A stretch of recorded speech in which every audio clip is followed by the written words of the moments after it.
আসসালামু আলাইকুম। কেমন আছেন সবাই? আশা করি সবাই ভালো আছেন।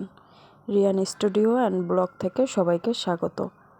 আজকে আমি একটি নতুন ব্লগ, এটা আমার ফার্স্ট ব্লগ। আসলে প্রতিদিনই রান্না করি, তাই আজকে চেয়েছি ভিন্ন কিছু আপনাদের দেখানোর জন্য। তো অনেক দিন হয়ে গিয়েছে ঢাকার বাইরে যাওয়া হয় না, তাই ভাবলাম একটু গ্রামে যাই। গ্রাম বলতে ঢাকা থেকে বুড়িগঙ্গা ব্রিজের ওপারটাই এতটা সুন্দর ছিল যা না দেখালে আপনারা বিশ্বাস করবেন না। চলুন দেখি। আমরা বাইকে করে যাচ্ছি, চলে আসছি। দেখুন কি সুন্দর নার্সারি, এত সুন্দর সুন্দর ফুলের গাছ ছিল। আল্লাহ, বাস্তবে আরও বেশি সুন্দর লাগছে। প্রচণ্ড রোদও ছিল, যার কারণে আমি ঠিকভাবে ভিডিওটা করতে পারি নাই। মানে আমি এখানে গিয়ে আমার মনে হয়েছে যেন আমি দেশে চলে আসছি। আসলে এক কথায় বলতে গেলে যে এতটা সুন্দর ঢাকা থেকে বের হয়ে যে এত সুন্দর একটা জায়গা পাওয়া যাবে আমি কখনো ভাবতে পারিনি। দেখুন কি সুন্দর সুন্দর ছোট ছোট গাছগুলোর মধ্যে ফুল ধরেছে। এগুলো আসলে বারান্দায়, মানে আমরা সবসময় ঢাকা বসে এগুলো কিনে বারান্দায় লাগিয়ে থাকি। আর এই জায়গাটা থেকে ফুল গাছ কিনলে অনেক কম দামে পাওয়া যায়। এইগুলো দেখুন লতা টাইপের ফুল, সাদা, প্রচণ্ড সুন্দর। এগুলো বারান্দায় লাগিয়ে রাখলে মানে অনেক অনেক অনেক সুন্দর লাগে। খুবই সুন্দর, খুবই সুন্দর। মানে সাদা ফুল আমার এমনিতেই খুব ভালো লাগে, অনেক সুন্দর। এই দেখুন আরেকটি ফুল লাল টাইপের, এগুলো বারান্দায় লাগালে অনেক ভালো লাগে, বা বাসার ছাদে লাগাতে পারেন আপনারা। এখানে আসলে খুবই রিজনেবল প্রাইজে এই গাছগুলো পাওয়া যায়। যেই গাছগুলো আমরা ঢাকা থেকে 150 বা 180 এরকম করে কিনি, সেই গাছগুলো ওখানে মাত্র 80 টাকা 70 টাকা করে পাওয়া যায়। এই ছোট ছোট পিচ্চি গাছগুলো আমার কাছে আরও বেশি ভালো লেগেছে। এই গাছগুলো আমিও বাসার জন্য নিয়ে এসেছি। মানে ফুলগুলো এত সুন্দর লাগে, ঘাস ঘাস টাইপের, তার মধ্যে পুরো গোলাপি ফুলগুলো অনেক সুন্দর লাগছিল। এখানে অনেক গাছ রয়েছে।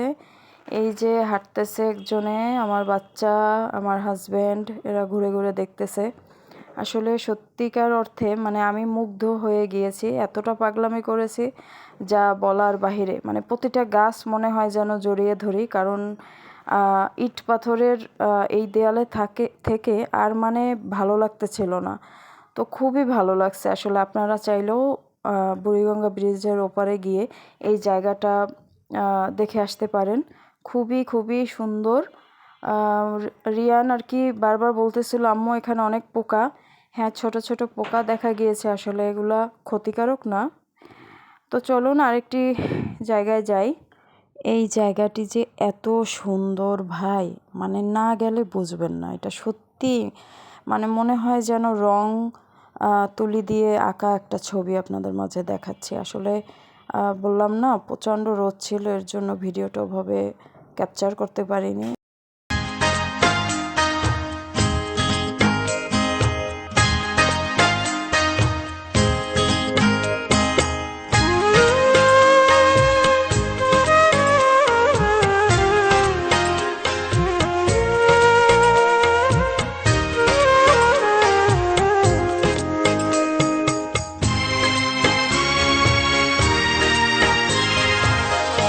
একবার যেতে দে না আমার ছোট্ট সোনার গায়, একবার যেতে দে না আমার ছোট্ট সোনার গায়।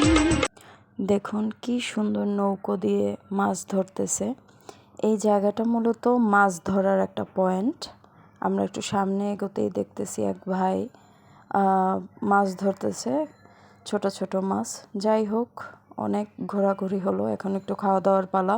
নদীর মধ্যেই ভাসমান একটা ছোট চাইনিজ টাইপের, খুবই ভালো ছিল। এতটা পরিবেশ সুন্দর এবং সত্যিকার অর্থে মানে আমার খুবই ভালো লাগছে। ভাসমান চারপাশে এতটা ফ্রেশ ছিল, ক্লিন ছিল।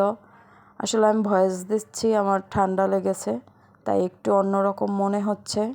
হাঁটতেছে আমার বাবাটা, সে দোলনাটা দেখেই পুরো পাগল হয়ে গিয়েছে, ওখানে তার বসতে হবে।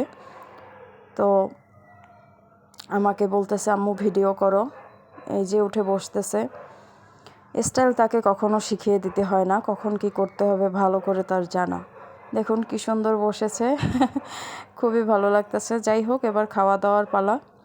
আমি এখানে নিয়েছি দই ফুচকা, এটা আমার এমনিতেই পছন্দ।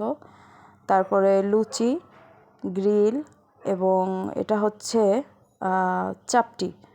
চাপটিটা অনেক মজার ছিল, এবং লুচি দিয়ে বাহিরে অত সুন্দর পরিবেশ, খুবই ভালো লাগতেছিল। খাওয়া দাওয়া শেষে একটু মালাই চা খেলাম। এই চাটা মূলত একটা স্পেশাল চা। তো খেয়ে বের হয়ে আসলাম। আমরা আমাদের খাওয়া দাওয়া শেষ। বের হতেই গেটের সামনে কিছু ছোট ছোট দোকান পাবেন, যেখানে অনেক সুন্দর সুন্দর কসমেটিক্স বিক্রি করে। এই যে খালা চুড়ি বিক্রি করতেছে, ভালোই লাগতেছে দেখে। আমার হাজব্যান্ড আবার আমাকে একটু চুড়ি কিনে দিল, বলল যে এটা পরো, খুবই ভালো লাগতেছে।